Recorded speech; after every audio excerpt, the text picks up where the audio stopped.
Hey there, fellow wargamers, it's the Sentinel, it's your man, with the Imperial Fist as always. Just got back from Glasshammer Gaming #8. I know it's been a while since I've uploaded, and you've all probably been waiting to see how I got on if you were tracking BCP.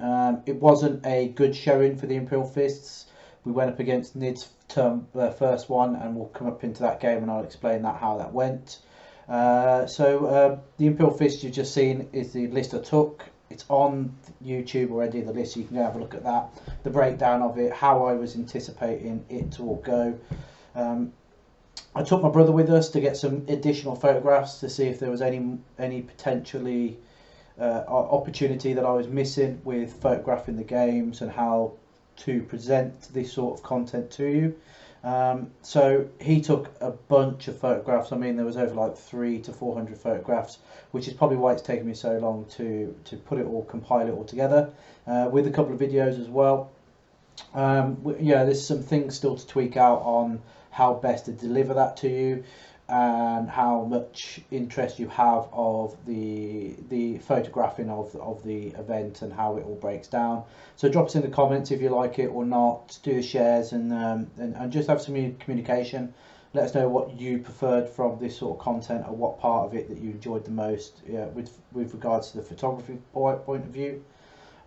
So the Imperial Fist itself performed, I wouldn't say well, because they didn't, and I'm not going to say it was a dice issue, because Art of War would always say you can't blame your dice, but there's no buts about it. What am I saying? There's no but. I'm not blaming the dice. I went up against some amazing opponents.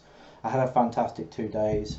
I won 1 out of my 5 games, which I'll break down all the games in a few minutes. The Imperial Fist, secondary wise for us, were much more comfortable. I wasn't taking too long to choose them, which means you have more time to play. I made some mistakes. I went up against some armies that I'd never faced before in the tournament setting. I went up against the top 2 meta armies essentially as well, game 1 and game 2. So yeah, it was very interesting, a lot to learn, a lot of tactics that I need to take back to the drawing boards. We are changing the list for the Birmingham GT, and I'll do a quick review on that. When I say quick, hopefully 15-20 minutes, and that will go a day after this one when you see it, hopefully. And it will be it'll be a very similar list with some minor tweaks after what I've learned from this one, to give myself a bit more opportunity to play the game a little bit better. So if you haven't already seen the list I took, it is on the YouTube channel, go and check it out. But basically it was 2 patrol detachments, 2 intercessor units, 2 laser destroyers, a gladiator, 2 relic contemptors with the Volkites and missiles, chapter master with a thunderhammer, tech marine, and an apothecary with a inquisitor to help me do psychic interrogation, and some eradicators. And the biggest part of it then was the 6 centurions you can just see there in the middle.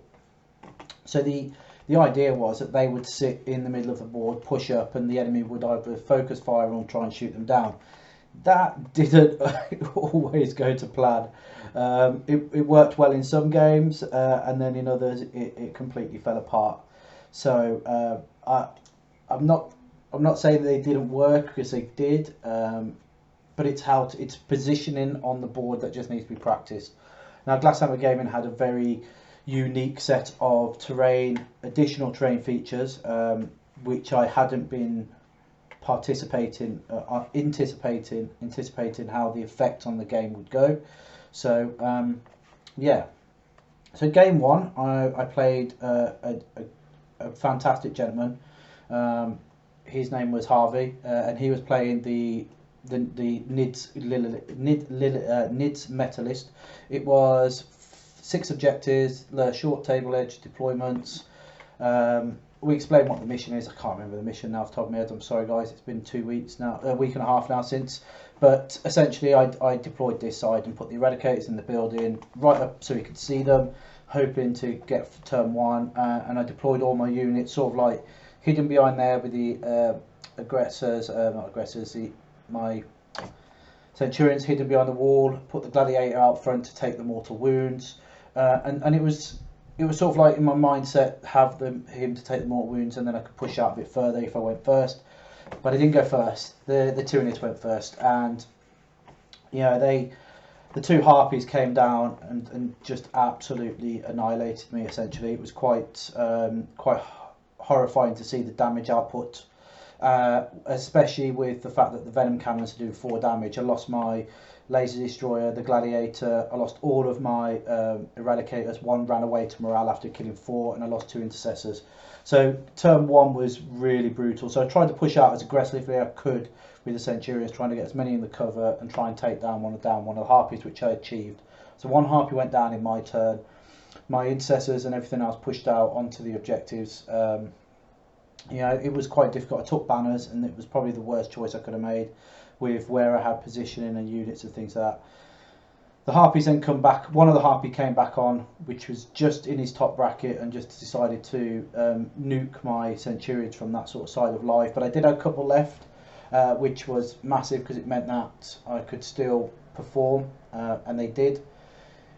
But it was his Swarm Lords with the Flying Swarm Lords, Flying Hive Tyrants, which were a nightmare. As one of them pulled up and did, was it Circle the Prey, where they disappear, and then the other one came down later on in this corner here at the bottom left. I charged with my Chapter Master and failed to kill it. He failed to kill me back, but that meant that he could then push onto that objective of mine at the back and do some damage with the venom cannons again, taking out my Contemptor.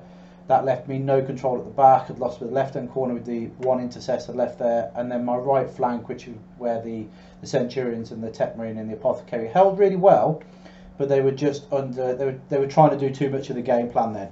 I had too much reliant on them to win me the game, and by that point it was over game turn 1 actually, to be honest. But I tried to stay in. I took the Maleceptor out. I killed like 40 gaunts or so, 60 odd gaunts.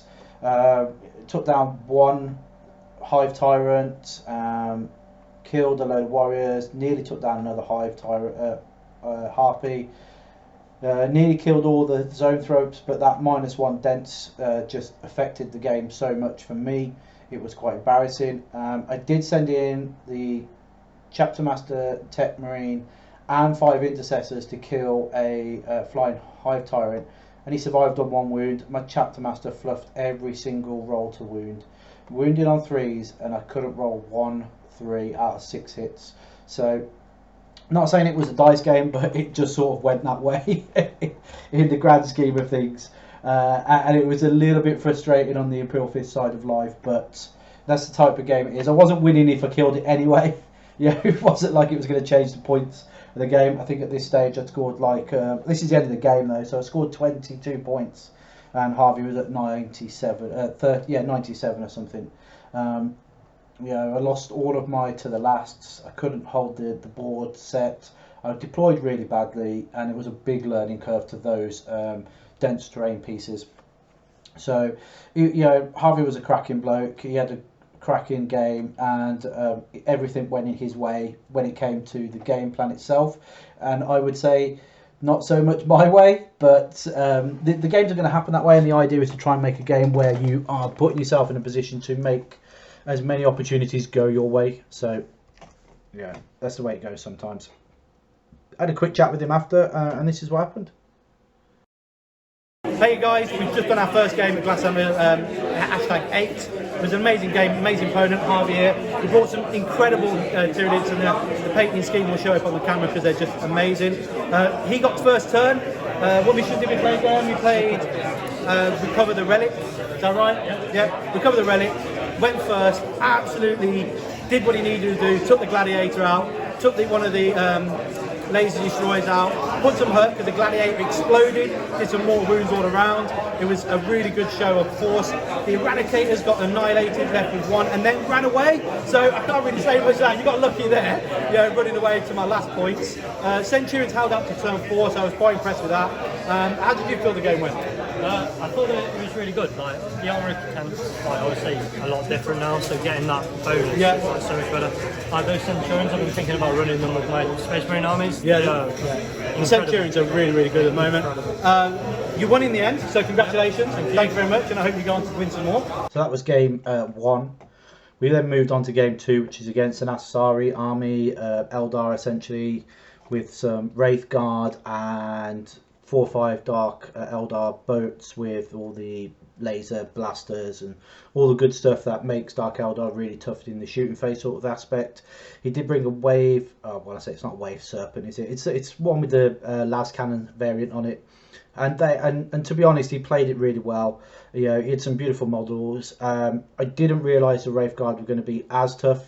He did have a couple of Warlocks and a couple of Eldar Psykers, but it was Drazar that was Drazar on that sort of side of life was just immensely powerful, and she became a pain in the butt to deal with. And it was just again, I'm not saying it was dice, but it wasn't dice. He had a fantastic game. Dan did, I think it was Dan, and he played really, really well. The Imperial Fist didn't quite turn up to this one. It was the 6 objectives, the 4 in no man's land, and then 1 in each, which you had to do data intercept. So you have to do an objective. You have to. This is a setting up. So you have to do a what's it called now? You have to do an action on your home objective, and then once you get onto one of the middle ones, you get a point at the end of the primary. So that's how it looks at deployment zone. I actually got first turn in this, and I was quite happy with first turn because it meant that I could do data intercept and push onto the objectives and score that 3 points quite early on. And I thought, well, that's great because it means that the Imperial Fists are in the right place because he ain't going to get to me turn 1, and then turn 2 I can pounce on him. And I thought this would be a great setup. So the Eradicators jumped up the top building, setting up for the following turn. The Chapter Master and the Inquisitor ready to do Psychic Interrogation. To the last again. And so I had all the positions, but I lost my Gladiator turn 1 because I touched the building so he could see through it and it just peeked over. The Intercessors I lost really early on. I lost like 9 Intercessors in turn 1. So I was massively upset about that, but my last Intercessor survived until turn 5, so I'll take that on the chin. He pushed around and I was able to kill the laser destroyers, and the Contemptor at the back there is to my last, so he's hiding out, and the other one touched the train just to get some more shots off. But I was about to pounce onto the Wraith Guard and I failed my charge. I failed the charge to get into the Wraith Guard, meaning the Wraith Guard charged me. And the Centurions fell apart essentially. Drazar, I mean, the Wraith Guard killed 2.5, and then Drazar killed another 3, leaving me with 1 going into my turn 3. And I fell back, brought another one back with the Apothecary, just to try and hold the objective a little bit longer. But I didn't have enough firepower then at this stage because I lost the Gladiator. My Intercessors are gone. Chapter Master's wandered off on his own trying to secure this flank, and probably would have done if it was a couple more turns, but I ran out of time. The Inquisition was then charged. I lost all my Centurions in turn 4 to the Eldar essentially, and the flanks and the centre of the board sort of like collapsed in on itself, just not being able to hold the ground that they were designed to do. So the Eldar won in the end, and Dan will say that it was down to the positioning. I don't know if I would have done any better going second, potentially, but those Wraith Guards, which reduction in damage, the feel no pain, the -1 to hit, the other abilities you can get off on the psychic sort of side of life. I did take out all of his HQs in the end, so I took Assassinate and was able to score quite well in Assassinate, but I lost to the last 2 of them. Okay, that's game 2 done. Just played Corsairs, Asari army, absolutely beautiful painted. As usual, you'd expect beautiful Eldar on the table, and they were. Your Wraith Guard, is that right? Wraith Guard, absolutely brutal. I mean, they killed, I think it was 2.5 of the Centurions. Drazar then finished them off down to 1. So they didn't get the impact I was hoping for them from the Centurions, but they put up a good fight, and then were just outnumbered by the turn 3 came along. It was a great game. We had a win for the Eldari won eventually in the end. It was a great game from Dan here. He put up a massive fight. He played the game so well. Thanks very much, Dan. I hope you found it all right. I hope it was a good game. Anything for us to take away? Because obviously that's another smash today that I've been having. I got to 50 points though, so doubled my last score at least. I think the biggest problem that was that it was not a great matchup for you. You had a lot of heavy armour, you had your big vehicle, what's that called? That's the Gladiator. You had the Gladiator, you had all the threads. Then you had those laser destroyers, laser destroyers, which again are a block of tough units. And what I had was loads of dark light weaponry, which is very, very good at chewing through them. And then the Corsairs, because they're able to spikes on the sixes, they're good against your marine armour as well. Yeah, that's right. Yeah. I lost the whole entire unit of interceptors from that spiking on the sixes in turn one, trying to get to an objective for data intercept points. And then the second squad was whittled down to one wound by turn two, so I lost both of my offset units really early on in the impact of the game. So the Corsairs capitalised on it massively, and he just walked over the game with us. So thanks very much, Dan. I hope you do well in the rest of the tournament, and we hope to see you again then. Cheers, guys. If you're liking what we're doing here over at Across the Tabletop, hit the like, hit the share, hit the subscribe, do what you can, do the comments. Yeah, it's really, really good for us. Shows us what you like and what you're not, and the interactions with some of the minis and the tables, and see if this is sort of like the content you like, then I'll try and do some more of it. If with costs and things like that occur from it, because going to tournaments isn't exactly the cheapest thing in the world. But so that was game two done. I went to game three. I was up against a Sisters army. Again, I haven't played them since the team tournament, and he's got the 5+2 invons. He's got loads of melters in this army. He's got 2 units of melters and 1 with flamers, in rhinos, and it was actually quite surprising how hard it was to kill the rhinos, to be honest, in this game. The Sisters actually went first. We are playing a diagonal deployment again on this one, and it's the 5 objectives. So the Sisters went first. They pushed quite aggressively. I took banners again, which meant that I couldn't put banners at the top left down turn one because of the way that the rhinos pushed out with their pre-game move and their move again. I did clear that rhino off eventually, kill most of the Sisters from the centre, but they passed their morale check.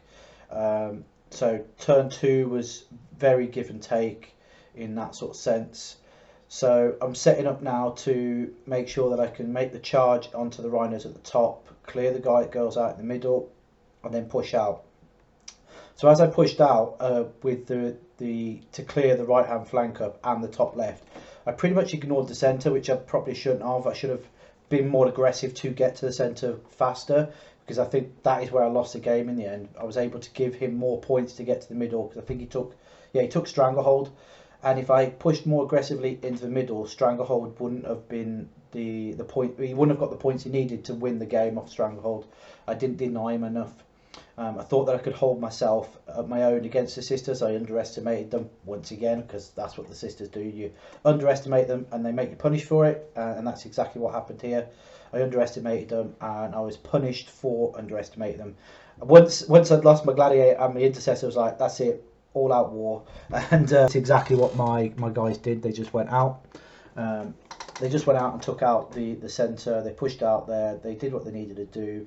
The Centurions did extremely well clearing that top flank up. I think there was like 20 Sisters over there, and they cleared them up on their own essentially. The 2 rhinos, everything that popped out, and 2 units of the chainsword, chainsaw girls that was hiding at the top right hand side in that tiny little building at the top right. There was 2 of those 7-man chainsword, really tough AP damage to girls that came out. And tried to take the Centurions on, and I was just making my armour saves. It was one of those games where they just kept making them. But he did enough the trading game for him. He traded really well. He pushed really aggressively into those Centurions to hold them up, and it's certainly exactly what he did. He held them up long enough that I wasn't able to get him in the position I wanted them in, and it made a hell of a difference. This is the last turn, and we'll have he pushed out, got his last Stranglehold point, and we'll have a chat with him, see how he felt about the game. Okay, guys, that's round 3 just done there. Just played an amazing Sisters army. What was it? The Valorous Heart. So that's the 6 up, 5 up against mortals, and no reroll wounds. I mean, I've only got one model that reroll wounds anyway, but it does mean that that one, or you want to get into a 6 or something like that with the missiles, just absolutely annihilate you because you just can't reroll it. He played really well. It was a really close game right up until the last turn, just making that last stranglehold to tip me over the edge, tip myself over the edge. It was a loss to the Imperial Fist, unfortunately. We were a bit too slow getting out. The Centurions did survive the whole game. We did get 15 onto the last, which was amazing, but it was just too slow, and the sisters were able to just keep putting those points where they needed to on their secondaries. Anything more to say about that, Matt? No, I think you hit on the spot there. I think your to the last was really good. Yeah. I think your assassinate let you down. Just managed to keep the 2 characters I mean, hidden. You don't give away very many points to the secondaries, but no prisoners. You don't give away anything really big. So bring them down. Maybe grind them down might be a better thing. Yeah, grind would have been a good shout. That's in the same process as to the last. So. Yeah, That's probably not as good as trading. It's not as good as trading. Those Centurions were amazing. They were amazing, to be fair. 4 left, and Pretty bringing them back. It was very good. So, thanks very much, guys. Tune in tomorrow for another one. That's 3 games done in one day, 2 games left. No wins for the Imperial Fist. But first time playing a lot of the armies today with the new changes, and the changes do actually make a massive impact on just that consistent killing. So thanks very much, guys. See you soon. So that's 3 games down. That's all our dead pile from it. I mean, I think the sisters had like 3 or 4 models, 5 models left at the end of that round 5. And he, just like I said, he played the trading game really well, and sisters do that really well for actually cheap bodies on the ground. I was really impressed with Matt and how he slowed down those Centurions. He knowing exactly how to capitalise on the movement of them and position units around them, so I couldn't just get free movement to wherever I wanted to and just pinned them in long enough. And it stopped me from getting to the back corner as quickly as I'd like to get the assassinate points, which won him the game. Very tactical, and that's what you've got to be. You've got to think about all the parts of the game to be able to win it, and not just simply clashing over the units in front of you. You've got to think to turn 5, just like in chess. You've got to think of all the moves your opponent's going to make, and then counter them. So yeah, I was amazed by how well they were resilient and how long they survived. Those rhinos, like I said, were really tough to take down, surprisingly enough. So fair play to Matt, great game, great opponent, and that was game 3. Going into game 4 then, on the following day, I was a bit upset, that the whole day of day 1 was a disappointment, defeat all the way around, but day 4 wasn't going to start that way, I said. So first matchup against the Knights. This is my preferred matchup essentially with the Imperial Fist because they do really well. Knights got turn 1. It was a beautiful Knight army, Chaos Knight army. He pushed really aggressively out to those side objectives. He definitely didn't want to come in the middle with my Centurions, which I totally understand. 5 objectives again. This was quarters. I think it was can't remember the name of the mission. I do apologise. But yeah, I pushed out on my turn into the centre. It's like, these are Centurions, take them on, or otherwise they're just going to sit here all game. And killed everything that came towards my bottom flank. Although this bottom, right at the bottom of the screen now, you'll see the Knight. It took me like 3 turns to kill this Knight. It was ridiculous.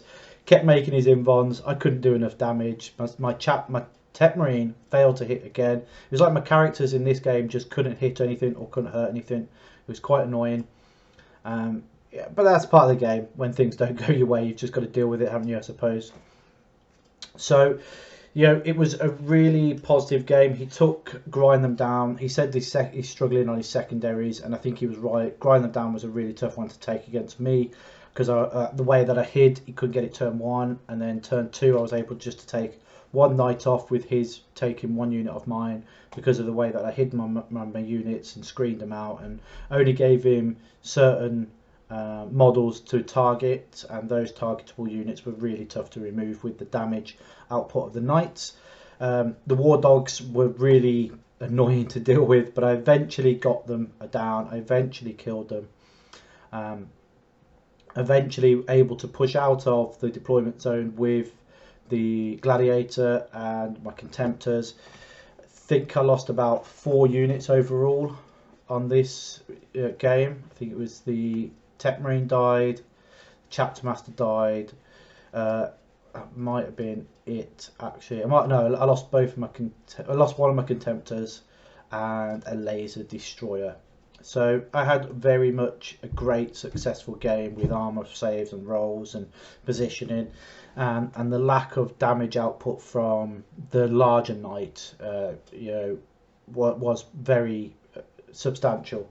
5 pin bonds, from the Redemptors Contemptors helped, and then the 4 saves from the Centurions touching terrain and having cover meant that even the War Dogs at AP4, I was with his melters, I was just beasting them in this game. I suppose you've got to have one game where you don't die at all, and this was it.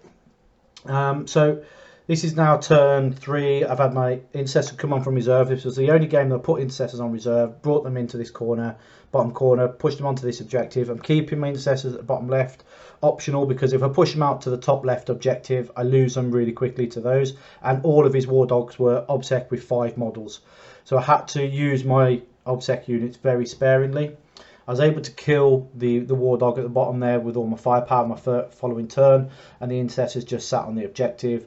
My Chapter Master is actually just in front of my Intercessors on the right in the building, and then my Centurions pushed aggressively up to try and bait his Warlord out to try and take him on. So his last turn, so this is turn 5 now, he pushed all of his little War Dogs and as many of his shots as possible into the Centurions to clear the centre board so he could get grind them down, and I think he took Stranglehold, Stranglehold to take the centre.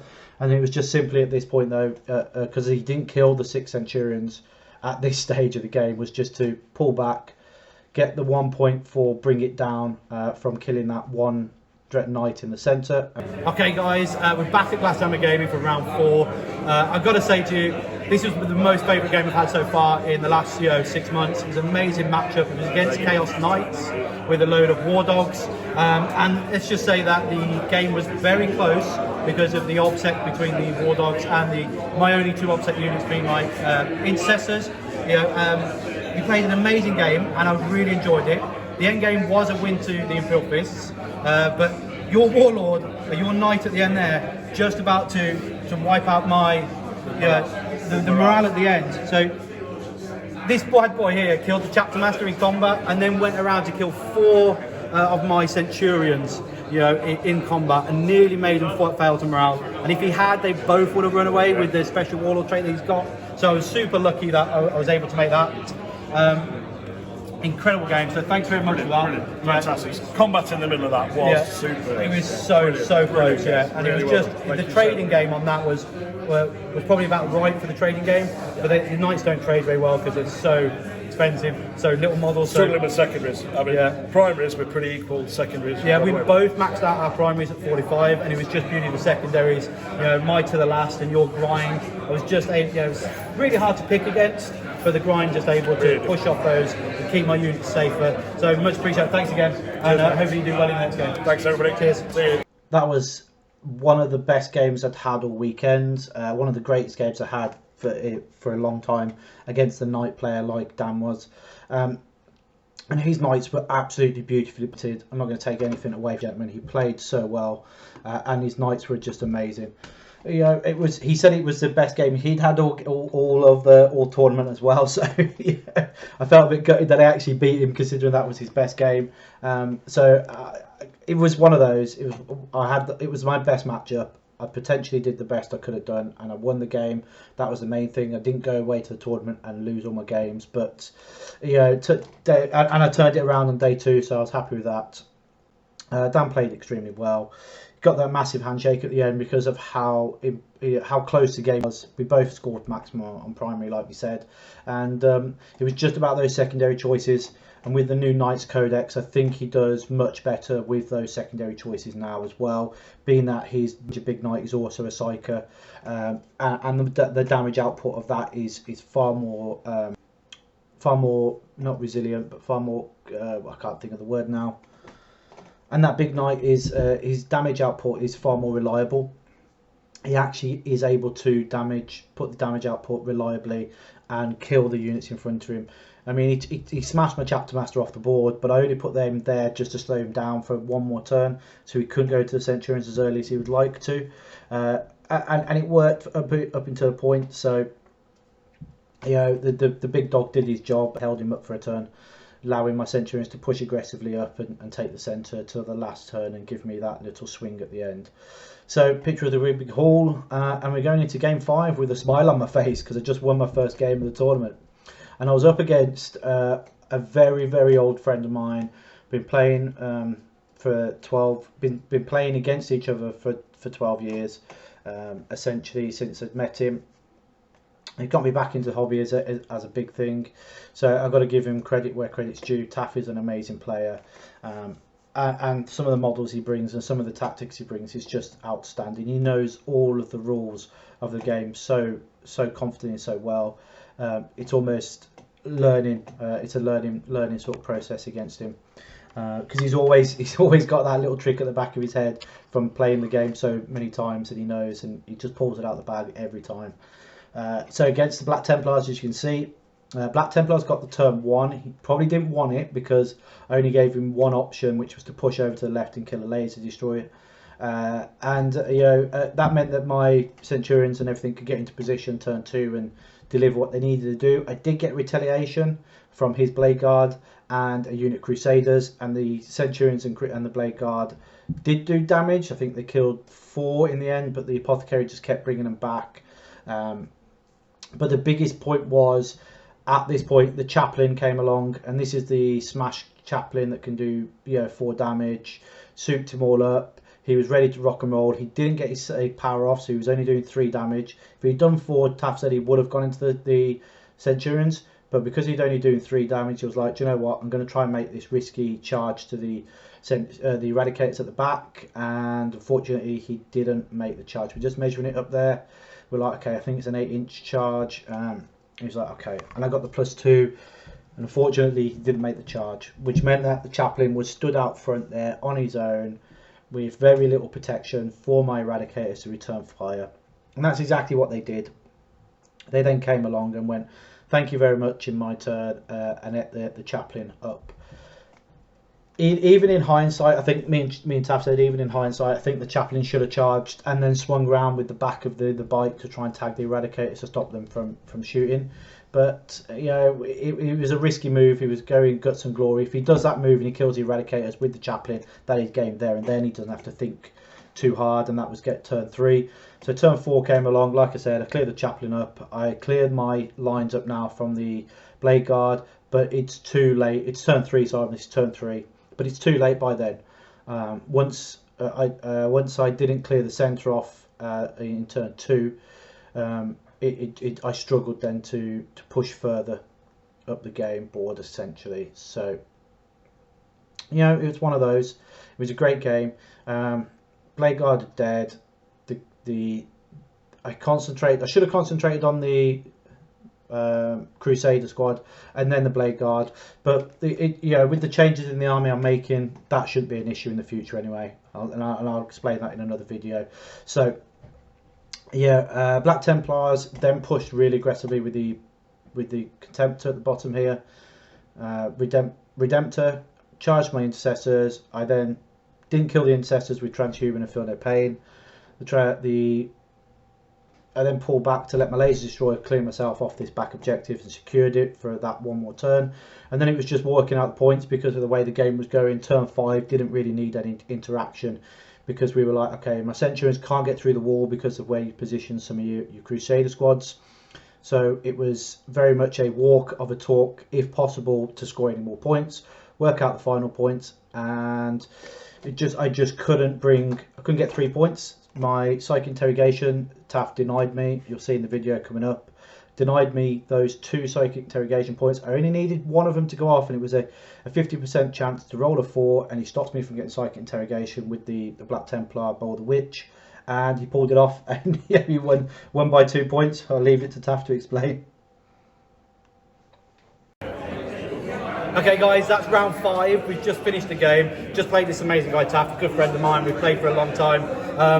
Really close game. It came down to the last 2 turns of just manoeuvring out position to deny me points, ensuring that he did a couple of actions to make sure that he denied me Psychic Interrogation twice with that Psychic Aboard the Witch thing. You know, otherwise I win by a point, and it was amazing. Well, 50% chance then. So thanks very much, Staff.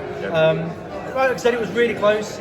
It came down to the Centurions just holding the middle ground, and then it came down to you denying my psychic interrogation twice, with your stratagem. So super impressed with how Taff played. Anything you want to say, Taff? I think my secondaries wise, if I'd gone for Stranglehold instead of Oath. Yeah, Stranglehold instead of Oath. Yeah. You would have got 9 at least. Because well, I got 10 for Oath anyway, but so it's Centurion's surviving, me not getting my litanies off on my chaplain. Yeah. If he becomes 4 damage at strength 8, he goes in and starts chewing through him quite well. Yeah, the chaplain not making the charge, losing my Contemptor was annoying. Maybe I should have swapped where the position were and hiding him instead of trying to take the Trying to get a couple of shots off. To the last. That was a long shot as well. There was a long pop shot at him, and he was able to pull it off. So yeah. Was it the Eradicators that finished him off in the end? I think it was. Yeah, it was either Eradicators or the Contemptor. I think it was one of the Eradicators. So yeah, I think it was the Eradicator. Amazing game. So thanks very much, guys, for tuning in. Look out, I'll have another review. We've got the Birmingham GT coming in a couple of weeks. A very similar list will be taken. So check out the YouTube channel for more. See you later, guys. Take care. Bye-bye. Bye. Okay, game 5 done. Amazing bloke, Taff.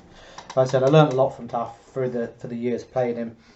Just a quick view of all the trophies that obviously Glasshammer game, home of Manny and his team have collected over the last couple of years. Incredible stature, incredible plays, incredible guys. The tournament was run really smoothly. I would probably have liked another TV at one end of the screen, because there are 2 TVs down one end, and then where we were at the back of the sort of store, there wasn't, so we couldn't really see what was going on the screens, which was the table layout. But there's just me crying on the way home, because that's me now on the way out. 1-1, lost 4, so definitely a learning curve, and we'll definitely remember that next time, and we'll hopefully catch up with Glasshammer Gaming again when we go to another one of their tournaments in the future. So this is the list I took. There are going to be some changes, and like I said, I'll do a video on those changes, because I just need them to be a little bit more play with the game essentially, and fingers crossed that sort of will come across in the video of what I want to intend to achieve with the changes. And some of the things I picked up with what I wasn't able to actually do effectively on the table. And like I said, once I get the army out and I take some pictures and we do a little video, I'll sit down and break down of what I think the changes will achieve, and what I think I can gather from that interaction. Now, Glasshammer Gaming had a different terrain setup. They got lots of, they had 3 big pieces of dense terrain features, which were also had the feature of -2 to move through. That massively affected the Centurions, huge. Just not being able to go through the terrain fast enough or go around them quick enough because of the way that they interacted with the board was massive, and they're a bit chunky to go through the walls as quickly as other units. So there's a lot more dynamics to work out there with those Centurions on that Glasshammer game terrain setup. Now, I don't have that issue when I go to the WTC tournaments, because they don't have the big dense terrain features. They just have that little wall in the middle, and I can get over to that wall quite quickly and get across it. So yeah, that's going to be my biggest issue there. That's going to be something that's going to benefit for us. So the Centurions will still be in there, and they're still going to be running a 6, but they are going to be slightly changed. So I'll leave it there. I hope this was enjoyable. I hope you enjoyed this this sort of breakdown. I do understand that there's some of the stuff that I've done needs to be slowed down. It will be tweaked. There's an anticipation of a difference of what I've seen from other people doing their reviews. So we're going to see how this is perceived, and there will be some changes in the future one. Birmingham GT coming up soon from WTC guys. So we'll catch you with that one. Take care, and bye bye.